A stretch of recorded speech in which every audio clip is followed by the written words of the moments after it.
Hola hermanos y amigos, soy el Dr. Tío de la continuación de la Iglesia de Dios. Hoy quiero hablar acerca de la restauración de todas las cosas.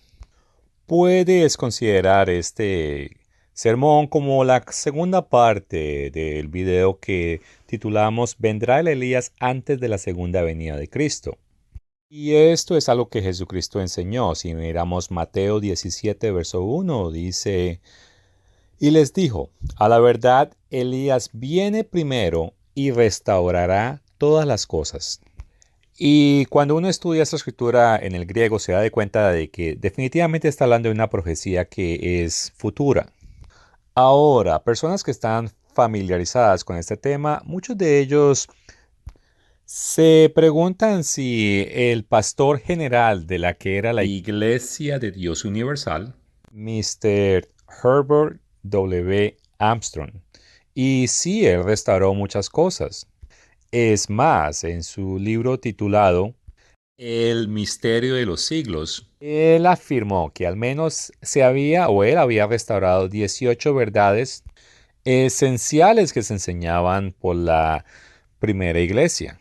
Y en el diciembre de 1983, él dio un sermón donde él afirmó que Jesucristo le había ayudado a restaurar 18 verdades esenciales a la verdadera iglesia en esos días, que era la era de Filadelfia.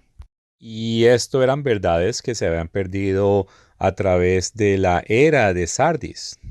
Y cuando él habló de ese tema, también habló del tema del Elías que ha de venir. Y también afirmó que el líder de la iglesia verdadera, o sea, el líder que representa a la iglesia Filadelfia, restauraría todas las cosas bajo la dirección del Elías que ha de venir. Y con eso quiero recordarles que todas las verdades que Herbert W. Armstrong restauró son incluidas en la declaración de creencias de la continuación de la Iglesia de Dios. Ahora, hay personas que dicen que esas eran las únicas verdades que se iban a restaurar. Y bueno, les digo, sencillamente eso no es verdad. Y aquí quiero parar para leer Daniel capítulo 12, verso 4. Pero tú, Daniel, cierra las palabras y sella el libro hasta el tiempo del fin. Muchos correrán de aquí para allá y la ciencia aumentará. Claramente el libro fue sellado hasta el tiempo del fin, y el tiempo del fin no llegó en el siglo pasado, pero sí llegará en este siglo. Y como vemos, está profetizado a que el conocimiento se aumentará. Y es que la restauración de verdades ha continuado sucediendo. En el video pasado hablamos del por qué Dios creó todas las cosas y el por qué creó cada uno de nosotros. En el video pasado también hablé de que Dios ha confirmado el uso de sueños y profecías. Y todo eso está sucediendo dentro de la continuación de la Iglesia de Dios. También en la continuación de la Iglesia de Dios hemos empezado a enseñar toda palabra que Jesucristo habló. Y literalmente estamos enseñando verso por verso todos los pasajes que Jesucristo habló en la Biblia.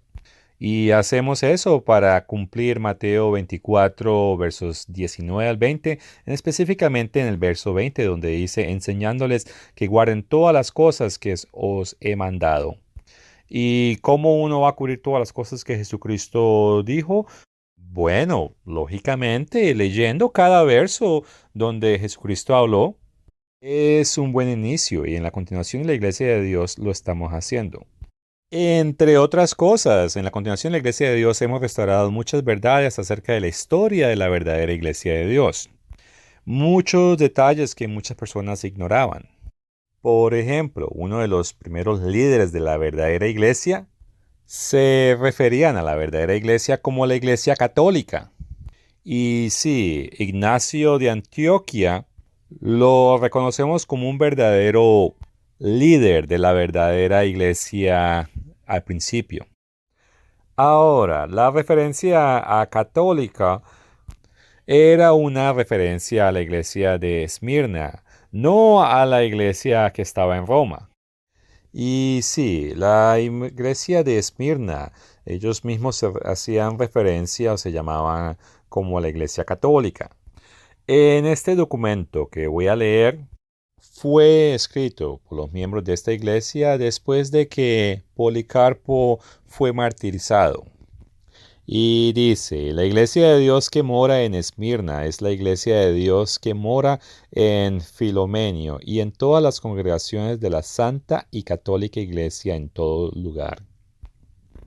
Los elegidos, de los cuales este admirable Policarpo era uno, habiendo sido en nuestros propios tiempos maestro apostólico y profético y obispo de la Iglesia Católica que está en Esmirna. Porque cada palabra que salió de su boca se ha cumplido o se cumplirá. Y sí, estos son los documentos más antiguos que utilizan la palabra Iglesia Católica. Y hoy en día, así como en 1968, la Iglesia de Dios reconocía que Policarpo era parte de la Iglesia Católica, así que les leo un poquito, dice, Policarpo había sido parte de la Iglesia Católica de Dios, y eso está en la lección 50, que fue publicada en 1968.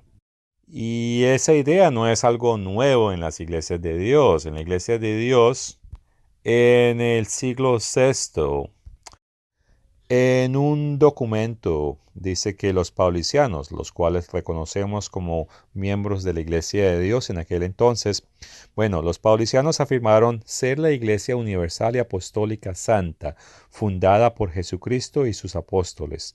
De las iglesias falsas dirán, nosotros no pertenecemos a estos, porque hace mucho tiempo que rompieron la conexión con la Iglesia. Y es que la iglesia a sí mismo se llamaba la Iglesia Católica, pero sus enemigos la apodaban los paulicianos.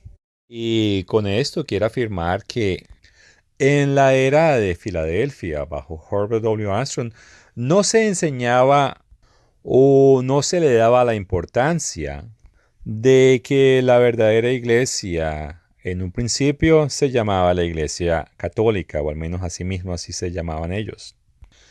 El todo es que en la continuación de la Iglesia de Dios, nosotros enseñamos que somos el grupo que mejor representa la Iglesia Católica original con sus doctrinas correctas. Y todo eso lo tenemos bien documentado en este libro titulado Creencias Originales de la Iglesia Católica. Pero, ¿cuál es la importancia de enseñar estas cosas? Es porque esto es una plataforma para poder alcanzar a muchos católicos, especialmente aquellos que tienen un alto respeto por los escritos de los líderes que la iglesia tuvo en un principio. Y es que hay mucho católico que, bueno, solamente quiere utilizar hasta solo escrituras traducidas por católicos. Pero en este libro dan suficiente material histórico que prueba que los primeros católicos tenían y practicaban enseñanzas que hoy solo se encuentran dentro de la continuación de la Iglesia de Dios. Y bueno, hablando de cosas concernientes a la iglesia en el principio, en la continuación de la iglesia de Dios creemos en la sucesión apostólica. Y bueno, los cristianos de la Iglesia de Dios desde un principio enseñaban ese tipo de enseñanza. Por ejemplo, acá hay una carta de Tertuliano y dice, de todos modos las herejías son, en el mejor de los casos, novedades y no tienen continuidad en la enseñanza de Cristo. Quizás algunos herejes puedan alegar antigüedad apostólica.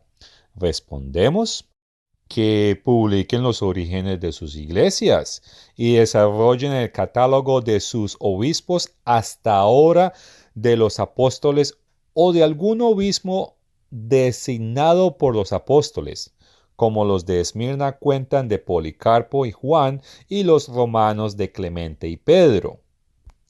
Que los herejes inventen algo que coincida con esto. Y bueno, tenemos un video titulado Introducción a las 7 iglesias de Apocalipsis, capítulo 2 y verso 3. En ese video exploramos la continuidad que ha habido en la Iglesia de Dios a través de los 2000 años de historia. También quiero mencionar que bajo Herbert W. Armstrong se enseñó que en la verdadera iglesia siempre ha habido sucesión a través de la imposición de manos. Y aunque Herbert W. Armstrong, o en su periodo, se publicaron unas listas, nunca se publicó una lista completa de sucesión de los últimos 2000 años. Y claro, estoy hablando de sucesión de liderazgo de la iglesia. Y nosotros, en la continuación de la iglesia de Dios, sí hemos puesto una lista. No es una lista perfecta, pero es una herramienta que no existía ni siquiera en la era de Filadelfia de la iglesia. Y bueno, en lo personal, yo comencé a investigar acerca de esa lista, ya que una vez fue como retado. Un intelectual católico me dijo que, bueno, usted desapareció en el 2013, bueno, tienen sucesión de Herbert W. Armstrong y que Herbert W. Armstrong tenía sucesión tal vez unos 100 años atrás, pero que antes de eso ustedes solamente aparecieron de la nada, así que ustedes no existen, no tienen validez. Así que decidí escudriñar documentos históricos, documentos escritos, sea por miembros de la Iglesia de Dios a través de los años o la historia, e inclusive documentos escritos por sus enemigos. Y de allí la lista se ha formalizado. Una lista que va de Juan a Pedro a Policarpo y así sucesivamente. La lista no fue algo que Herbert W. Armstrong entregó o restauró, pero él sí creía de que había una lista de sucesión de autoridad. Y una vez más, nuestra lista no es completa, no es perfecta, y hay líderes que fueron excluidos, que muy bien deberían estar dentro de la lista. El total es que pienso que una lista debería estar disponibles en caso de que alguien las quiera ver. Es más, es curioso que una parte de católicos de los ortodoxos del este tomaron nuestra lista y tomaron parte de ella y ahora ellos la utilizan como si fuera ah, una lista la cual prueba la existencia de su religión y su sucesión apostólica. Y lo curioso es que ellos no enseñan nada de lo que los miembros de nuestra lista enseñaban. Y bueno, todo esto es en preparación de la obra final, ya que en la obra final prácticamente va a ser una gran iglesia, la cual se va a llamar la Iglesia Católica, pero con enseñanzas falsas, y la cual tendrá aceptación global y abarcará muchas otras iglesias por procesos ecuménicos. Bueno, el todo es que será esa gran iglesia falsa y nosotros. Y durante esa obra corta, también lo podemos relacionar con Daniel 11:33, y la cual dice, y los sabios del pueblo instruirán a muchos. Y para poder instruir a muchos tendremos que estar preparados. Entonces, una vez más, estas herramientas que estamos acumulando hoy en día serán de mucho valor cuando ese momento llegue. Y es que vamos a estar tratando con muchas personas que van a estar influenciadas por la bestia, y este conocimiento en momentos nos será útil para demostrar a las personas en dónde está la verdad. Otra verdad que hemos restaurado es la verdad acerca de los deportes violentos. La escritura es clara que podemos ver deportes así como correr. Pablo nos da un ejemplo en 1 Corintios capítulo 9 versos 24 al 25, Y en aquellos días habían diferentes eventos de deportes, pero los cristianos no acudían a aquellos que eran deportes violentos. Con esto en mente, quiero leer un extracto de Teófilo de Antioquía, que él escribió esto alrededor del año 180 después de Cristo, y dice: Consideren, por tanto, que si los que enseñan tales cosas pueden vivir indiferentemente y mezclarse en relaciones ilícitas, o lo más impío de todo, comer carne humana, especialmente cuando se nos prohíbe tanto como presenciar espectáculos de gladiadores, para no convertirnos en partícipes y cómplices de asesinatos, pero tampoco podemos ver los otros espectáculos, para que nuestros ojos y oídos no se contaminen participando en las declaraciones allí cantadas. Y bueno, es que los cristianos verdaderos no participaban en esos deportes que eran muy populares, deportes violentos, ni participaban en las fuerzas militares. Concerniente a esta misma idea, en el año 1982 el señor Neff LL escribió esto y dice: una persona que lee las enseñanzas de Jesús no puede conciliar sus enseñanzas sobre el amor y la bondad hacia el prójimo con guerras violentas y sangrientas en las que han participado muchos millones de cristianos. Y noten que ahí está cristianos entre comillas. Con razón hay confusión e incertidumbre con respecto al cristianismo de hoy. Y es que los paganos han mirado al cristianismo, entre comillas, y lo han evaluado como una religión hipócrita. Una religión que enseña amor y bondad y justicia y misericordia, pero falla por completo en la práctica de estas virtudes en el área como la guerra, los grandes negocios y los deportes brutales como el boxeo y la lucha libre. Inclusive Herbert W. Armstrong entendió esto. Y él enseñó que la actitud que Satanás inculca en la mente humana es la competencia, y esto es muy diferente a la cooperación.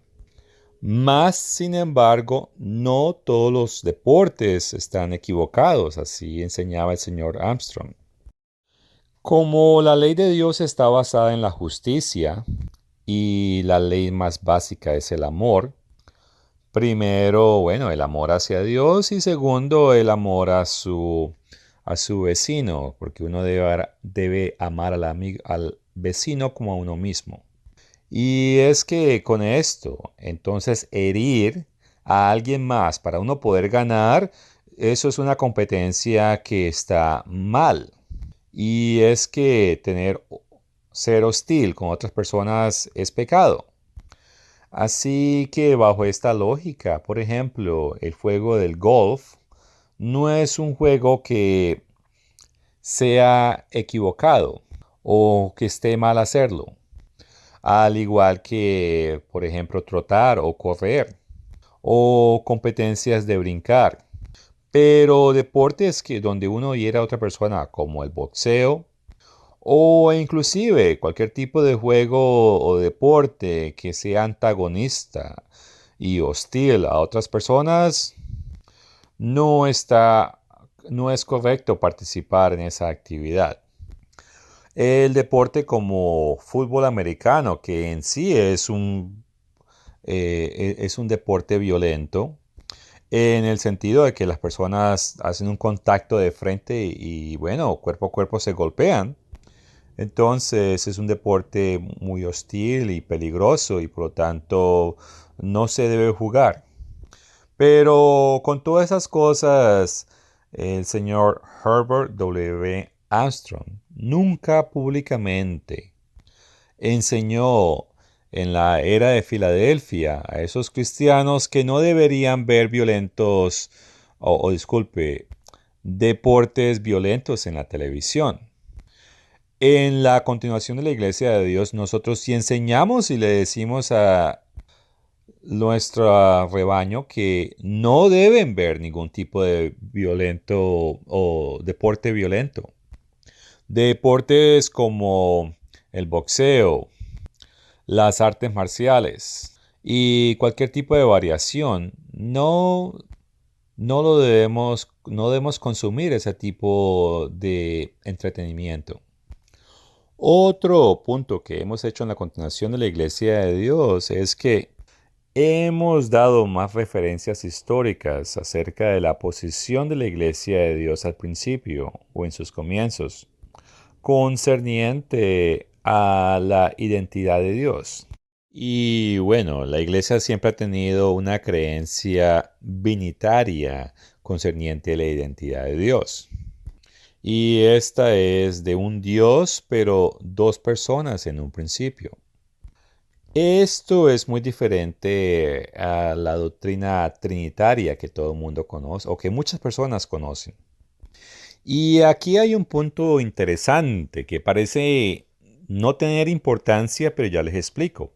Y es que nosotros hemos notado que el greco-romano, el santo llamado Gregory de Nisa, él enseñó que era correcto odiar, inclusive hasta pelear contra aquellos los cuales no aceptaban la enseñanza de Theodosius, el que era trinitario o su posición trinitaria. Con esto en mente, quiero leer una predicción católica y en este sentido católico de la Iglesia católica moderna, la Iglesia falsa, y dice, cuando se acerque el tiempo del reinado del anticristo, aparecerá una religión falsa que se opondrá a la unidad de Dios y su iglesia. Esto provocará el mayor cisma del mundo, que el mundo jamás ha conocido. Y quiero que entiendan que dentro de la continuación de la iglesia de Dios, nosotros aceptamos la unidad de Dios, así como la escribe el líder Ignatius en la carta a los romanos en el capítulo 9. Pero la cosa es que los católicos afirman que es la Trinidad la que es la unión de Dios. Y bueno, este, los católicos originales eran llamados paulicianos, o sea, cuando la iglesia de Dios verdadera era la iglesia católica, los romanos los perseguían a ellos porque ellos decían que ellos negaban la unidad de Dios. Entonces, aunque nosotros tenemos una cadena de custodia, de liderazgo, que viene desde los apóstoles en un principio y inclusive hoy en día mantenemos las mismas creencias de la iglesia verdadera, se nos va a acusar de que somos una religión que sencillamente apareció. Es más, algunos de los textos grecorromanos católicos han asociado a grupos que tienen creencias como las nuestras y que son las mismas creencias que la primera o la iglesia al principio sostenía, nos han asociado o han dicho que nosotros somos judíos secretos o secretos judíos. Y como judíos secretos, entonces nosotros nos oponemos a la verdad, a la verdadera iglesia, entre comillas, y que por todo eso deberíamos ser castigados. Y con esto también me gustaría decir que inclusive en este siglo, el concilio de iglesias mundiales aún no permite iglesias que no son trinitarias como miembros cristianos. En otras palabras, la continuación de la iglesia de Dios, nosotros, al igual que cualquiera de las otras iglesias de Dios, no calificamos para ser considerados en esa integración de religiones mundiales. Y bueno, no es un secreto que todos sabemos que hacia el final va a haber un anticristo.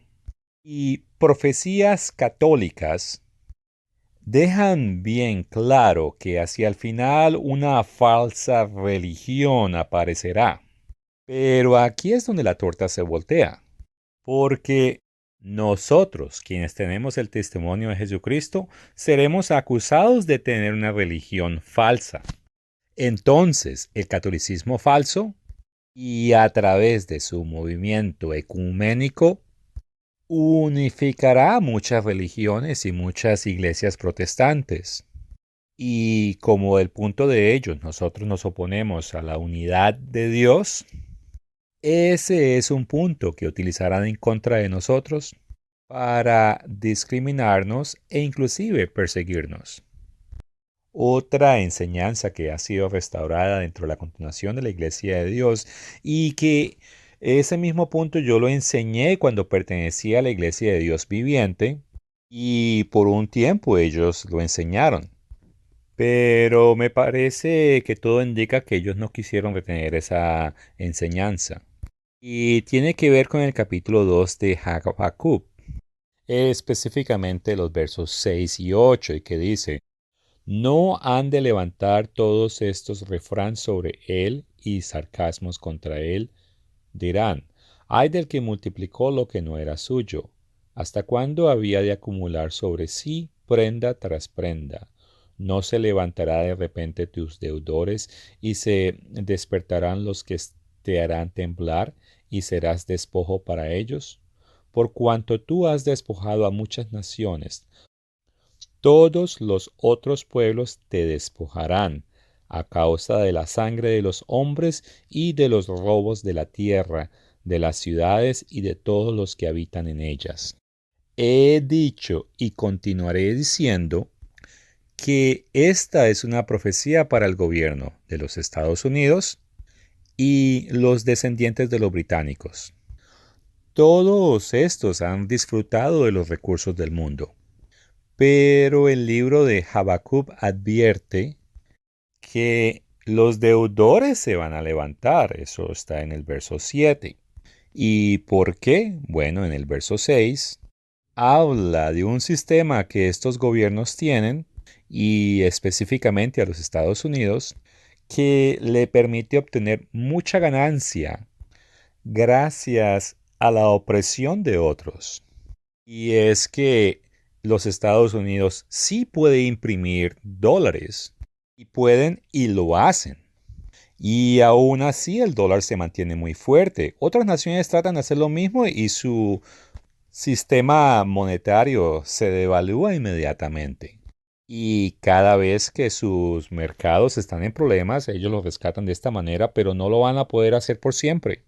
Y es que esta gente, quien representa a Israel, por descendencia física, ellos no están dispuestos a obedecer los mandamientos de Dios, a guardar sus días de descanso, ni a caminar bajo el camino de Dios.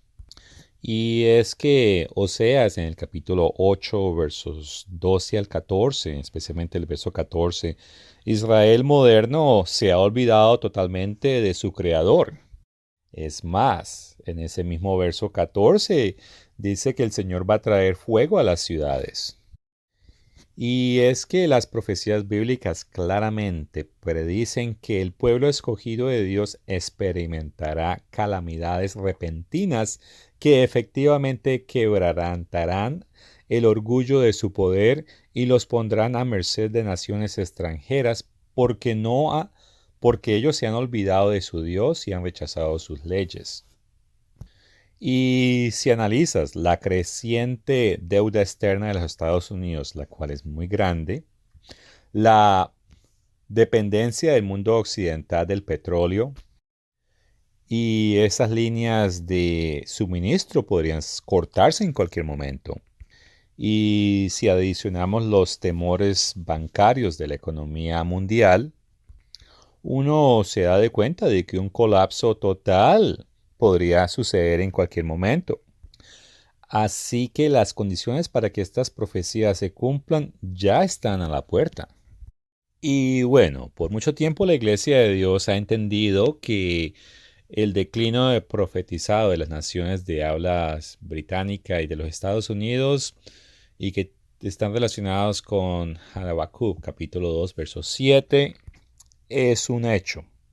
Y bueno, otros profetas hebreos también advirtieron que la desaparición del pueblo israelita, escogido por Dios, vendría repentinamente e inesperadamente. Y mucho analista moderno, ellos se dan de cuenta de que si las naciones del mundo descartaran el dólar y reclamaran sus préstamos, bueno, eso sucedería inmediatamente. Y Jeremías 17, versos 1 al 4 explica que el castigo nacional es el resultado final de los pecados nacionales y la religión falsa. Y el castigo va a ser tan fuerte que inclusive algunos de los sobrevivientes van a ser tomados como botín, como esclavos. Bueno, la cosa es que tengo entendido que ciertos ministros en la Iglesia de Dios Viviente y al menos un evangelista, quien ha reportado o ha dicho que cree que el capítulo 2 de Habacuc fue cumplido en su totalidad en el pasado y que no tiene aplicación futura. Pero si leemos los versos 2 y 4, el capítulo 2, dice que la visión que está declarada en esas tablas, en el verso 3 dice que la visión tardará un tiempo y que es para el fin. Bueno, como leí hace un momento atrás, en los versos 6 y 8, dice que, bueno, los acreedores se van a levantar de un momento a otro. Y es que esta profecía de Habacuc se cumplirá en el tiempo del fin. Y así como Daniel capítulo 10, versos 1 y 14, y es que la palabra de Dios, bueno, es verdadera. Y en este caso, esas profecías entran en efecto en los posteros días, o sea, en nuestros días. Otro punto que tenemos bien claro en la continuación de la Iglesia de Dios es la identidad del hombre de pecado. Leeré los versos del 1 al 12 en 2 de Tesalonicenses, capítulo 2, y dice, pero con respecto a la venida de nuestro Señor Jesucristo y nuestra reunión con Él, os rogamos, hermanos, que no os dejéis mover fácilmente de vuestro modo de pensar, ni os conturbéis ni por espíritu, ni por palabra, ni por carta, como si fuera nuestra, en el sentido de que el día del Señor se acerca. Nadie os engañe en ninguna manera, porque no vendrá sin que antes venga la apostasía y se manifieste el hombre de pecado, el hijo de perdición, el cual se opone y se levanta contra todo lo que se llama Dios o es sujeto de culto, tanto que se sienta en el templo de Dios como Dios, haciéndose pasar por Dios. ¿No os acordáis de cuando yo estaba todavía con vosotros? Os decía esto. Paro aquí porque quiero hacer hincapié en el verso 4. Y es que el hombre de pecado se sienta en el templo de Dios como Dios haciéndose pasar por Dios. Y ahora les quiero recordar que de acuerdo a Apocalipsis capítulo 13 versos 4 al 8, con énfasis en el verso 8, todo el mundo adora a esta bestia. Y es que en Revelación 13 se habla de dos bestias. Esta, en los versos 4 y 8, está hablando de la primera bestia. Y esta misma bestia es la que es llamada el Rey del Norte en Daniel capítulo 11. Lo que enseñamos en la continuación de la Iglesia de Dios está correcto y está inclusive alineado con lo que se enseñaba en la Iglesia de Dios durante la era de Filadelfia. Otras iglesias de Dios contemporáneas no parecen entender este punto. Inclusive la Iglesia de Dios Viviente tiene este punto equivocado. Ellos aseguran de que el hombre del pecado es una referencia a la segunda bestia del libro de Apocalipsis capítulo 13. La realidad es que muchos de los grupos laodicenos no entienden profecía correctamente. Ahora, quiero leer algo que Herbert W. Armstrong escribió en el año 1952 y que dice, según el Tesalonicenses capítulo 2, versos 3 y 4, El día de Cristo y la venida de Cristo no vendrán hasta que haya una apostasía y un hombre de pecado sea revelado. Se exaltará a sí mismo por encima de todo lo que se llama Dios. Como Dios se sienta en su templo que dice que es el templo de Dios, mostrando a sí mismo para engañar a las personas para que lo acepten como Dios. Este escrito es importante porque nos da a entender que Herbert W. Armstrong, él entendía que el hombre de pecado quería ser adorado como si fuera Dios. Y con ese entendimiento, si miramos Apocalipsis capítulo 13, versos 1 y 14, en el verso 1, bueno, está hablando de una bestia. En el verso 8 nos dice que todos los moradores de la tierra adoraron a esa bestia. El verso 11 nos habla de una segunda bestia y el verso 12 nos habla de que esa segunda bestia hace que todos los moradores de la tierra adoren la primera bestia. Con este entendimiento es fácil de entender de que el hombre del pecado, bueno, él se exalta a sí mismo y quiere estar por encima de todo, inclusive Dios. Y al igual, la segunda bestia hace que el mundo adore no a sí misma, pero a la primera bestia. Entonces, el hombre de pecado debe ser la primera bestia. Ahora vayamos a Daniel capítulo 11 versos 36 al 38 y leamos del rey del norte. Y el rey hará su voluntad y se ensorbecerá y se engrandecerá sobre todo Dios, y contra el Dios de los dioses hablará maravillas y prosperará hasta que sea consumada la ira, porque lo determinado se cumplirá. De Dios de sus padres no hará caso, ni del amor de las mujeres, ni respetará a Dios alguno, porque sobre todo se engrandecerá, mas honrará en su lugar al Dios de las fortalezas, Dios que sus padres no conocieron. Lo honrará con oro y plata, con piedras preciosas y con cosas de gran precio. Como acabo de leer, este rey, él se engrandece ante todo, inclusive ante Dios. Este personaje que está hablando aquí es el mismo de 2 de Tesalonicenses capítulo 2 versos 3 y 4. Otro punto que tenemos bien claro en la continuación de la Iglesia de Dios es los Estados Unidos en relación a Daniel 11:39. Inclusive Herbert W. Armstrong, él enseñó que los Estados Unidos serán destruidos. Pero hay dos puntos que él o no entendió o no enseñó. Primero es que Daniel 11:39 es una referencia a la destrucción de los Estados Unidos. Y es que el verso 39 dice, con un Dios ajeno se hará de las fortalezas más inespujables, y colmará de honores a los que le reconozcan, y por precio repartirá la tierra. Las fortalezas más inespujables hoy en día son los Estados Unidos y continuará hasta que sea derrotado por el rey del norte, y la tierra de los Estados Unidos será repartida por precio. Y este es el comienzo de la gran tribulación.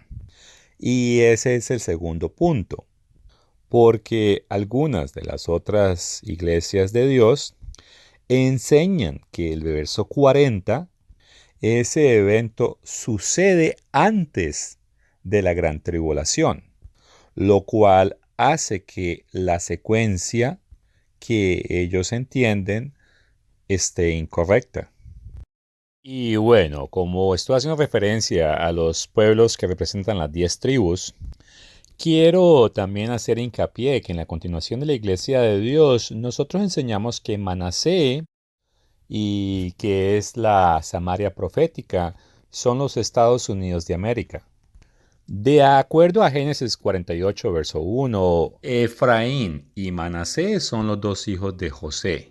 Efraín fue profetizado a ser una multitud de naciones como el Imperio Británico, y Manasé una gran nación, Génesis 48:19.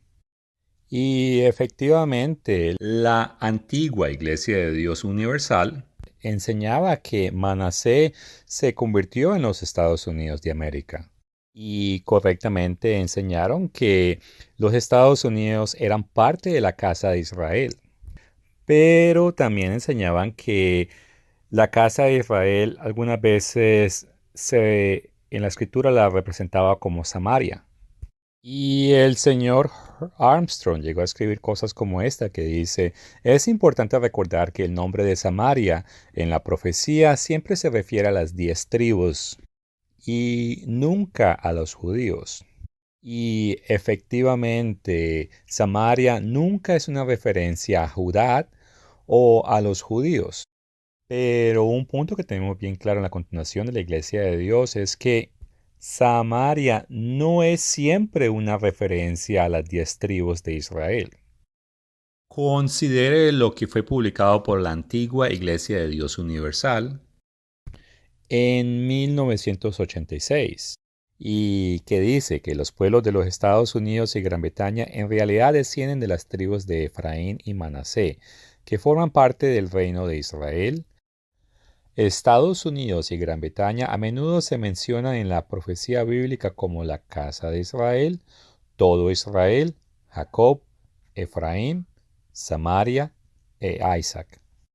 Ahora, con esto en mente, noten lo que Obadías dice en 1:19.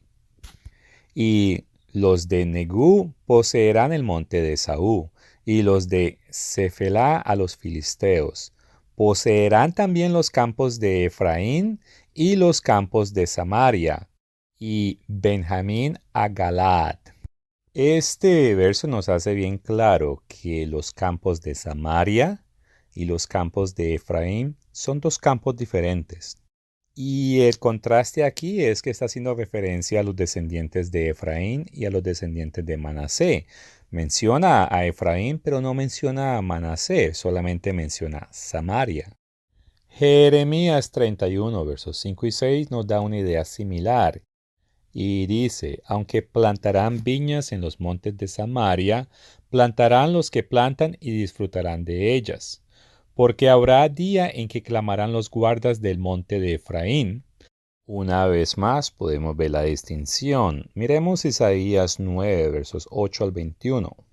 El Señor envió palabra a Jacob y cayó en Israel, y la sabrá todo el pueblo.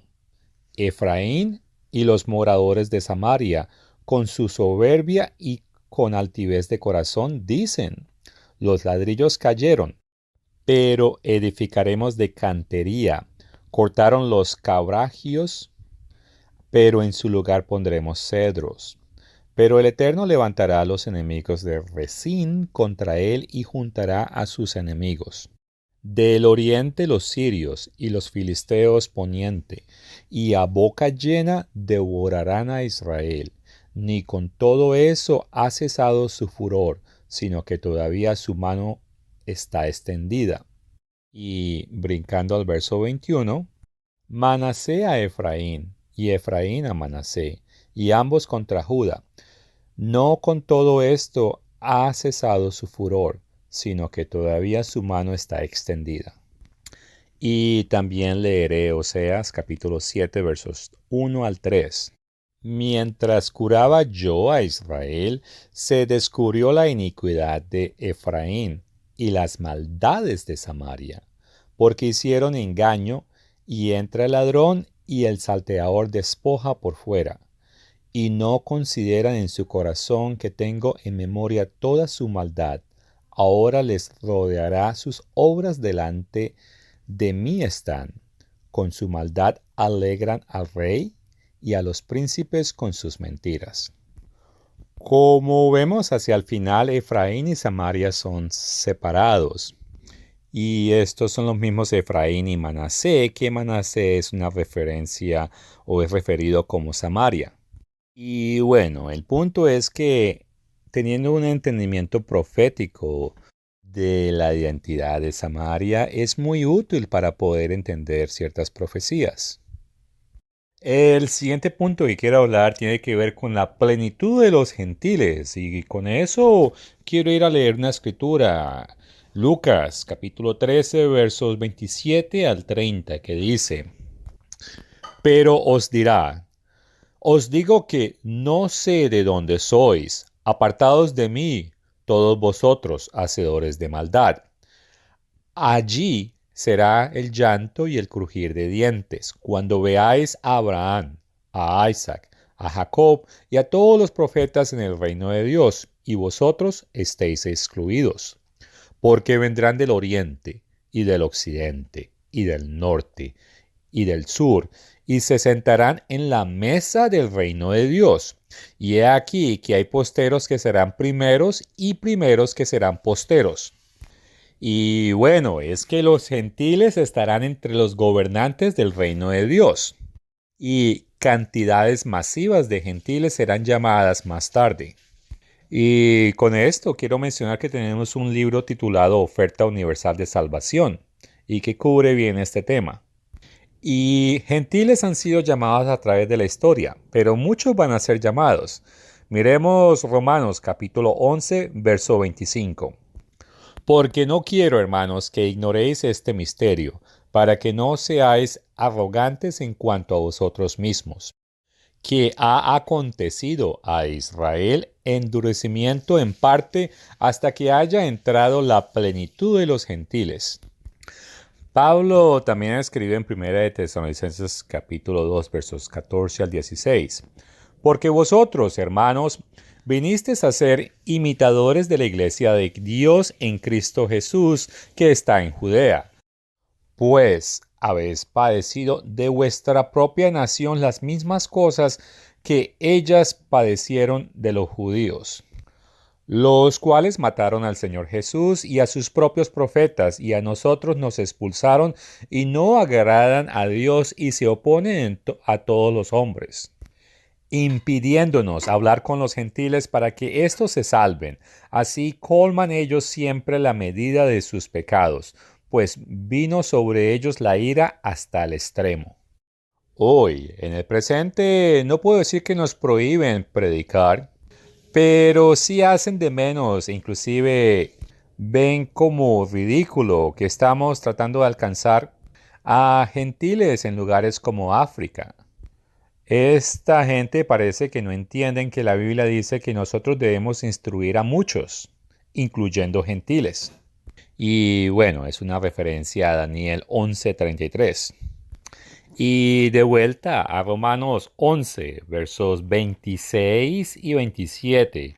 Y es que este evento que voy a leer va a cumplirse después de que se cumpla la plenitud de los gentiles. El verso 26. Y luego todo Israel será salvo, como está escrito: vendrá de Sión el libertador, que apartará de Jacob la impiedad, y este será mi pacto con ellos cuando yo quite sus pecados. Herbert W. Armstrong enseñó acerca de esto y hay varios documentos y aquí solo he puesto en pantalla dos de ellos. Bueno, un pedacito de esos documentos.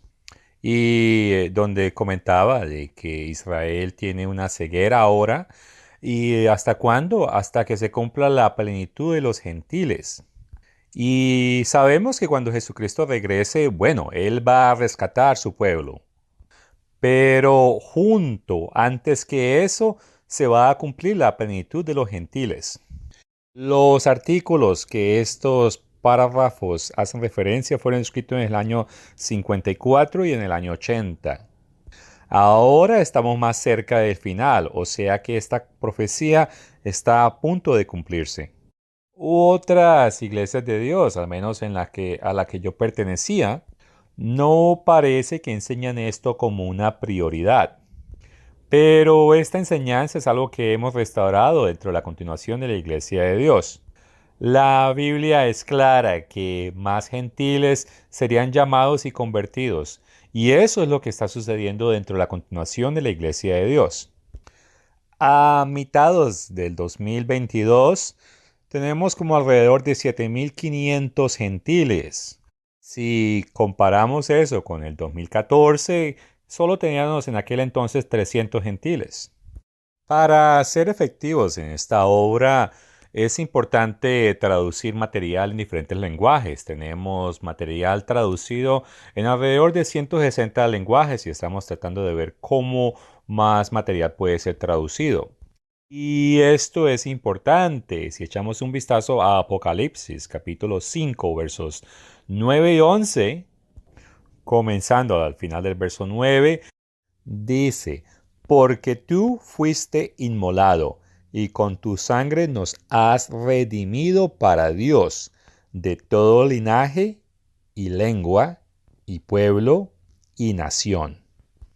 Y el verso 10, y nos has hecho para nuestro Dios reyes y sacerdotes y reinaremos sobre la tierra.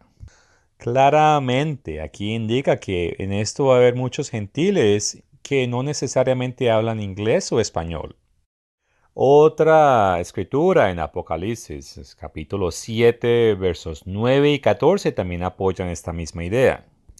Y dice, después de todo esto miré y he aquí una gran multitud, la cual nadie podría contar, de todas las naciones y tribus y pueblos y lenguas.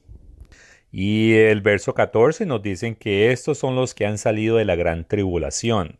Así que el que piense que la obra ya está terminado, examínese de nuevo, porque queda mucho por hacer. Y parte de la fase final de la obra incluye el ministerio de los gentiles. Otra cosa que quiero mencionar es la marca de la bestia. Durante el liderazgo de Herbert W. Armstrong, la iglesia publicó muchas cosas acerca de este punto. Acá hay un par de ellas.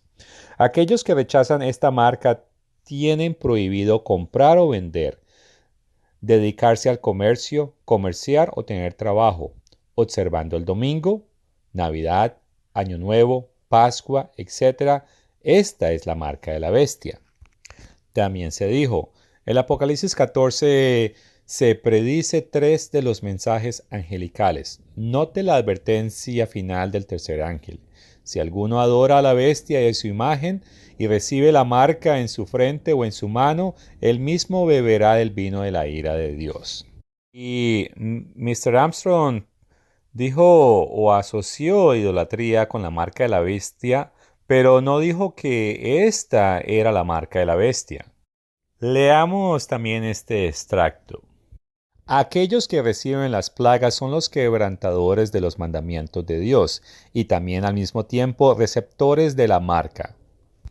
Se vuelve más y más claro que la marca de la bestia representa el quebrantamiento de los mandamientos. Idolatría.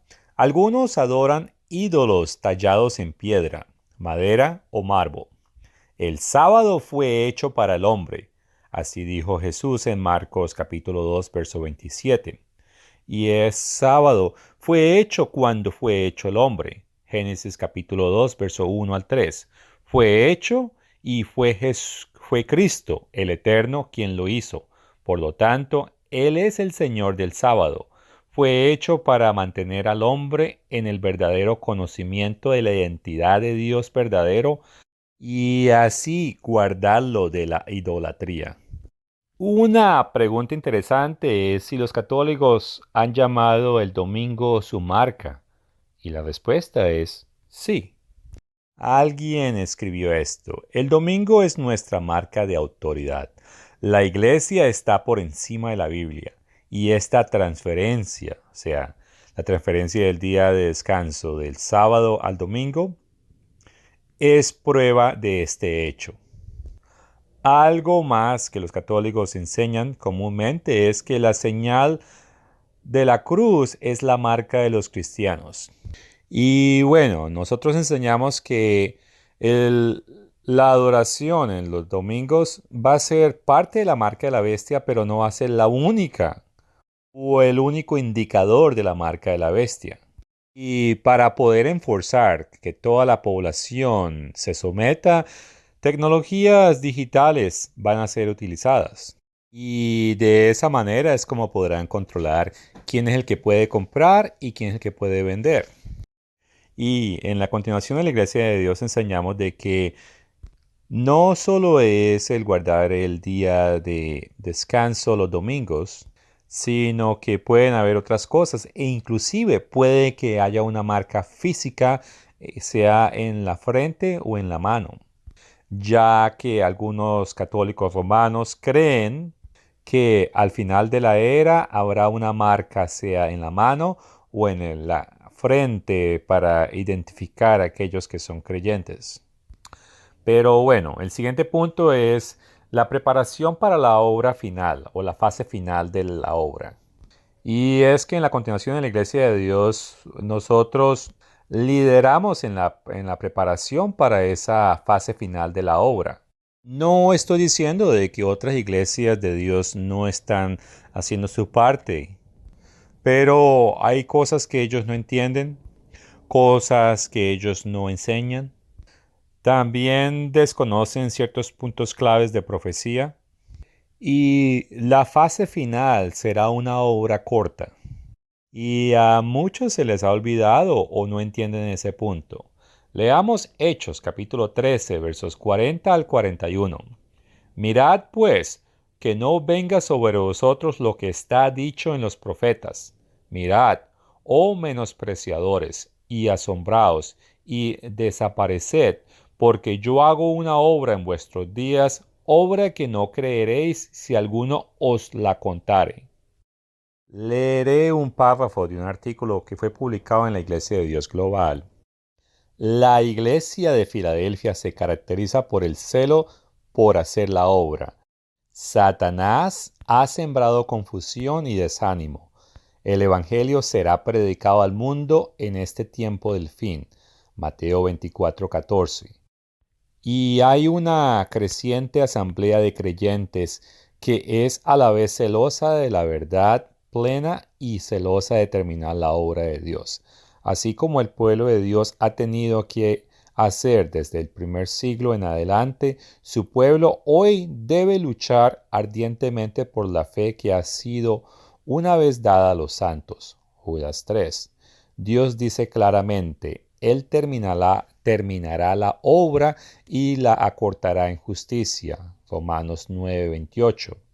¿A quién usará para hacerlo? Según Daniel 11:32, es el pueblo que conoce su Dios, que se fortalecerá y realizará grandes hazañas. Lo que acaba de leer nos aplica hoy en día más que nunca. La fase final de la obra de Dios incluye, primero, prioridad de proclamar el reino de Dios a todo el mundo. Y con eso cumplimos Mateo 24:14. También incluye prepararnos para la obra corta, Romanos 9, versos 27 al 29, incluyendo tener material detallado en muchos lenguajes. Recuerden que de acuerdo a Romanos 11:25, la plenitud de los gentiles tiene que ser cumplida. Y si recuerdas Revelación 7, versos 9 y 14, entonces te recuerdas de que esto va a incluir varios lenguajes.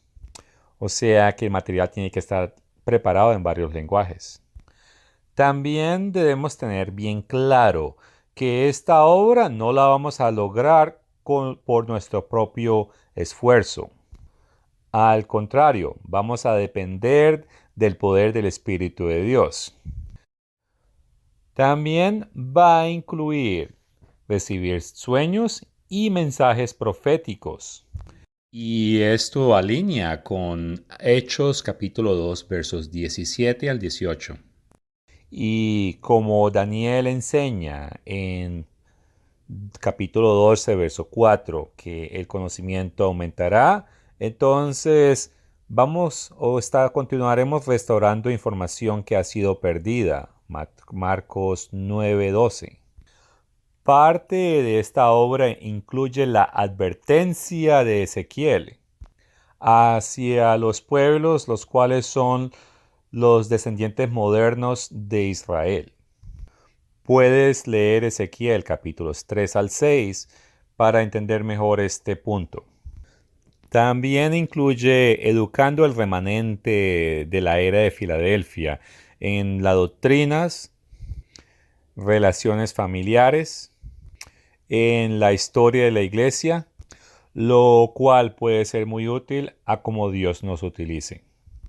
También incluye educando a la era de Filadelfia concerniente de las verdades de las profecías, incluyendo revelando el plan de Satanás, concerniente a su engaño. Esta obra también incluye ministro para los laodicenos. También consiste de poner a prueba nuestra fe y por ende poder aguantar la persecución que va a venir basado en lo que estamos enseñando. Hablaremos de las profecías, del testimonio, los milagros y finalmente la muerte y la resurrección de los dos testigos. Y apoyaremos a los dos testigos, sea que estemos o no estemos en el lugar de protección. Y en total debemos aguantar hasta el final, esperando que Jesucristo regrese y establezca su reino. Y Jesucristo va a terminar la obra, pero nosotros, los remanentes de Filadelfia, debemos hacer nuestra parte.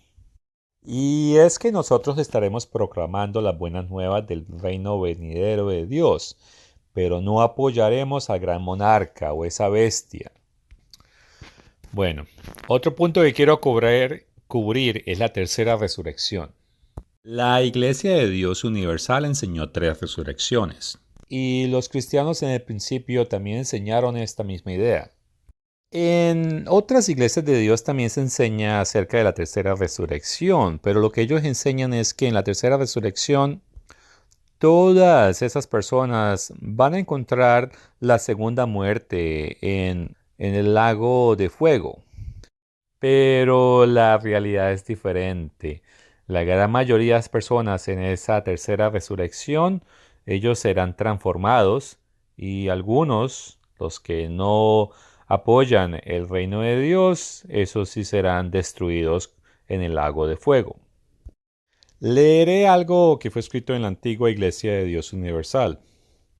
Los que subirían en esta tercera resurrección son los malvados incorregibles. Son los últimos seres humanos que resucitarán de sus tumbas, del mar, donde pueden haber perecido en su primera vida, o de la muerte, sin sepultura en su primera vida, o del infierno, que es lo mismo que un agujero o una tumba en el suelo. Estos seres miserables serán sentenciados por Dios y ejecutados, y la muerte y el infierno fueron lanzados al lago de fuego. Esta es la muerte segunda, y el que no se halló escrito en el libro de la vida fue lanzado al lago de fuego. Versículos 14 y 15. Lamentablemente ninguno de los que resucitarán en esta resurrección tendrán sus nombres escritos en el libro del libro de la vida del Cordero. Por lo tanto, todos perecerán. Y bueno, el castigo final que sucede en la tercera resurrección es para aquellos que de verdad rechazan los caminos y las leyes de Dios. Pero en aquel entonces la Iglesia de Dios no conectó todo esto con Isaías 65:20. Es mejor que leas los versos 21 al 23, pero yo solo leeré el verso 20. No habrá más allí niño que muera de pocos días, ni viejo que en sus días no cumpla, porque el niño morirá de 100 años, y el pecador de 100 años será maldito.